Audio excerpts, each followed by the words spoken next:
Hi guys! How you doing? Say hi. Hi! I'm Daddy! And this one is Johan! And welcome to Tolentv!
Hi guys! Welcome na naman sa ating unboxing series.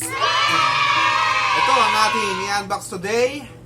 Ang aming pinakabagong binili na Nvidia TV Shield or Shield TV. So ito, lumabas lang ito noong 2019, no? So, nga pala itong Nvidia TV, Shield TV ay sabi nila ito yung king ng or hari ng mga streaming devices, no? So since 2015, mga ganong around 2015 pa. So talagang ito yung sinasabi nila na pinakamagandang streaming device para sa ating TV. Okay?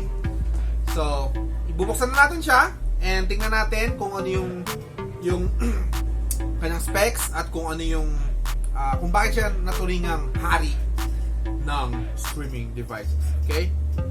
Bye! Whoop! So, bubuksan na natin siya and tingnan natin kung ano yung kanyang specs.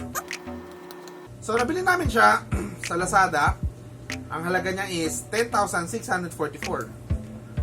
At in-order namin siya kahit naka-ECQ tayo, dumating naman, no? So, hindi na namin na-expect pero ayun, good job sa Lazada. Yeah.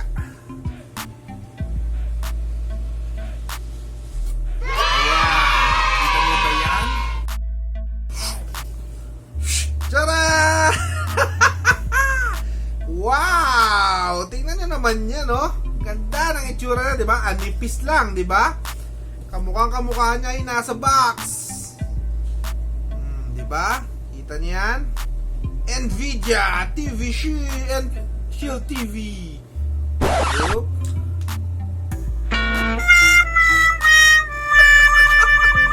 Pag ballpen. Scam ata tayo eh.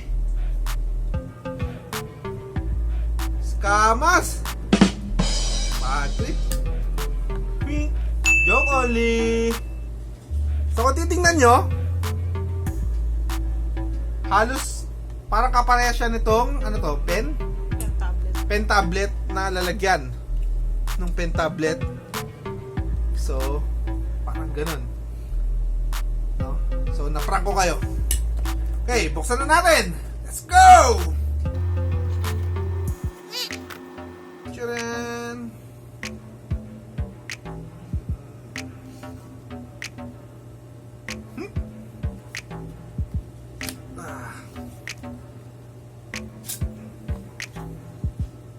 Kita nyo guys, ito yung mismong device.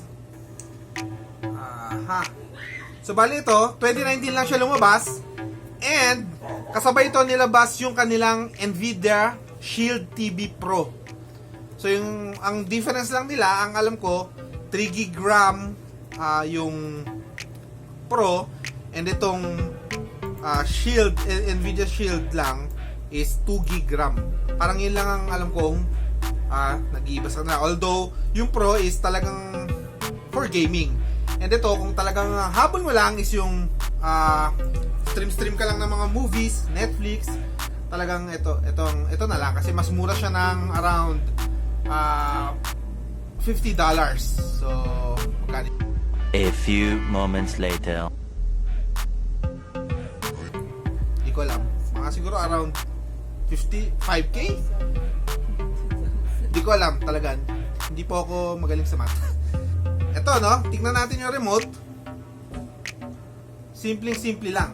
Kung i-compare natin siya doon sa remote ng aming lumang Android device na Xiaomi. Halos kamukhang-kamukha. Tingnan niyo yung pagkakagawa. No? Parang kamukhang-kamukha lang siya.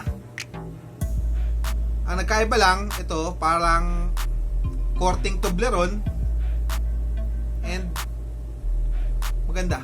Maganda itsura. Siguro feeling ko hindi to madaling mawawala kagaya nito kasi madaling masuksok sa mga sulok-sulok. So, ano ang mga nandito? Ang pinaka naging base sa mga reviews na napanood ko, ang kulang lang talaga dito is yung wala siyang HDMI cord na kasama. So, nandito, kasama sa box, ito. So, meron ditong parang quick start guide, support guide, at ang kanyang ito cord.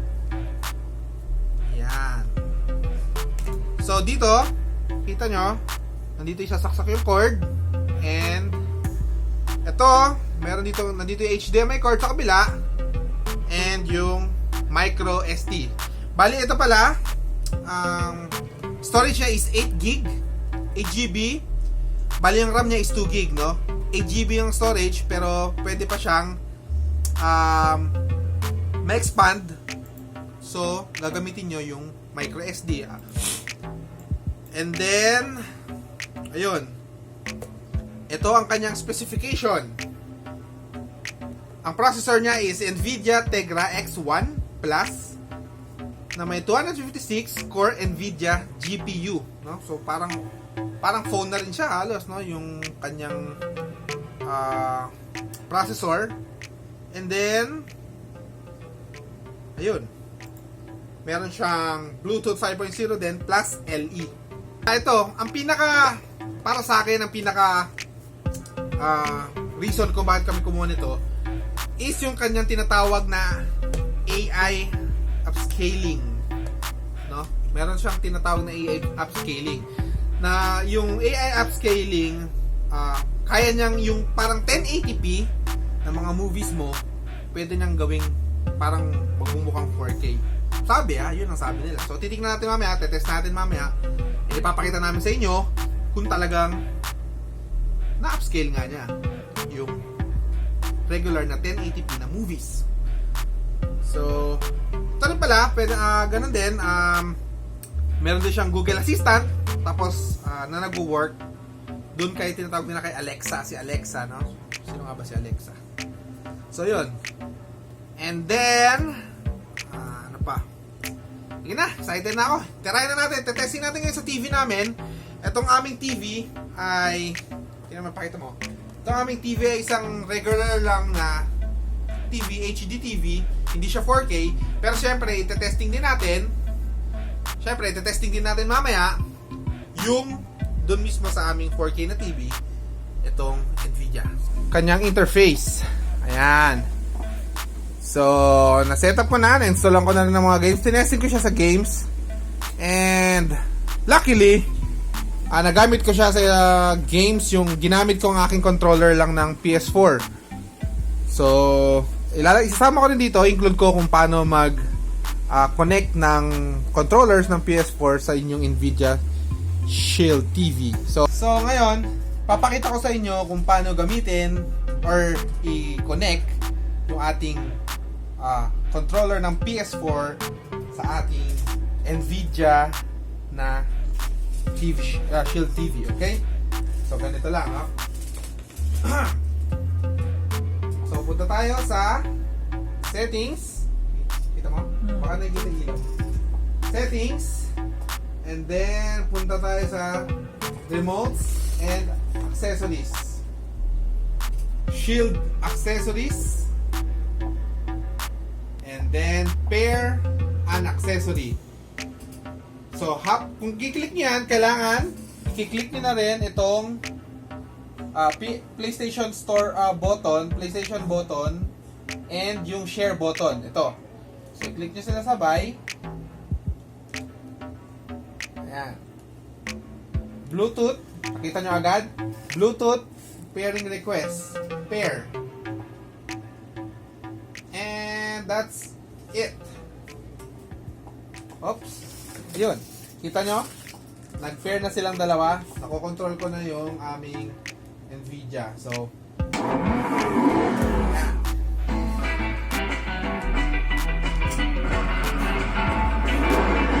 ayan. Nakokontrol ko na.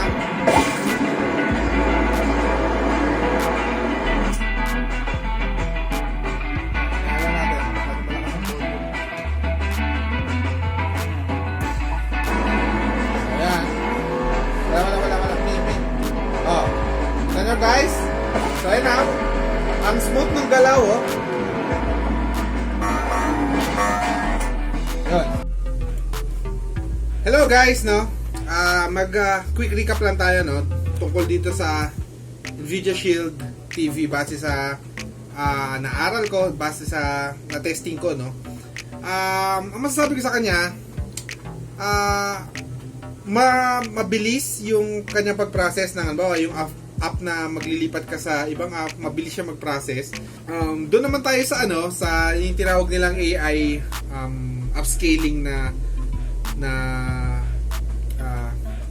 feature nito. Ang masasabi ko lang, hindi siya gumagana sa normal lang na mga TV na HD na TV. So tinesting ko siya dito, yung sa loob namin, at tinesting ko siya doon sa labas, which is yung 4K TV. And doon lang siya gumagana yung AI scaling niya. So, nakita ko rin yung difference na yun nga, parang kailangan mo sa YouTube, kailangan mo mag-play ng 1080p, tapos pwede mo dong i-demo mode yung pagkakaiba nga, no. Siguro na sharpen kung sa term ng mga graphic designer, sina-sharpen yung images kahit na 1080 lang siya, parang nagmumukha lang siyang mas crispier. Pero kung tititigan mo mabuti, mas malinaw pa rin talaga yung 4K nung ordinaryo na TV nung kagaya nung dun sa Sony namin. Kasi kinumpare ko din yung 4K ng Netflix na Spider-Man, and dun nang gamit mismo yung sa Sony, and nilipat ko dun sa dito sa Nvidia Shield na Netflix din, and same movie, same situation, same part ng movie. Ibang-iba talaga yung sa Sony. Parang mas enhanced or mas kakaiba pa talaga yung quality. Pero kung hindi mo naman habol yun, okay na sa yung tamang 4K lang na, pero parang may filter. Yun masasabi ko, yung parang may filter pa rin siya, na hindi iba talaga yung kulay nung 4K kapag yung sa Sony mismo na yung Sony na TV mismo, parang may feature sila na gano'n eh. Ang difference nila doon sa Xiaomi namin, siguro hindi ko pa masabing advantage, pero yun nga, yung bilis, yung speed nung pag open mo pa lang, pag open mo nung modem or nung device, ang bilis lang, mga ilang seconds lang. Unlike doon sa Xiaomi, napakatagal nung sa Xiaomi namin na media player, na streaming device. So, ang isa ko pang napansin, nung siguro ginamit namin siya mga around kanina pa mga ilang oras lang, sobrang uminit yung unit. Kinapa ko siya, mainit. Kasi yung sa Xiaomi namin, umiinit siya pero hindi ganun kainit. Itong sa Nvidia Shield TV, sobra yung uminit. So, ang plano namin is baka dito na muna namin lagay sa kwarto para may aircon. Yun lang. Aralin ko pa, tetestingin ko pa itong kakayanan nitong Nvidia Shield TV. And marirecommend talaga siya sa halagang 10,644. Sulit. Pero kung gusto nyo na talagang na streaming lang kayo, na hindi naman kayo talaga mag-ano ng games, or wala kayong okay lang sa inyo yung mga tamang quality lang ng screen quality, masasuggest ko pa rin yung Xiaomi, no? Xiaomi S3 ba yun? Xiaomi Mi S, parang ganun. Ito kasi yung gamit namin. So, mas okay, para sa akin, mas okay yun, mas practical. Siguro, pa-follow up kami nitong video. No? Kung may tanong kayo, may mga suggestion, comments regarding dito sa Nvidia Shield TV, or kung may gusto kayong malaman, kung gusto nyong malaman kung nasira ba agad, or kung kamusta naman siya, and i-drop lang kayo ng comment. Tapos, huwag nyo kakalimutan na mag-subscribe, mag-like, at mag-comment, and i-follow nyo ang aming YouTube channel na Tolentv. Wala yung mga anak ko, wala magsisigaw ng welcome to Tolentv. Pero nandito si Marga! Wow! So, yun lang guys. Maraming salamat. And sana supportahan nyo ang aming channel. And then, see you when I see you. Bye-bye.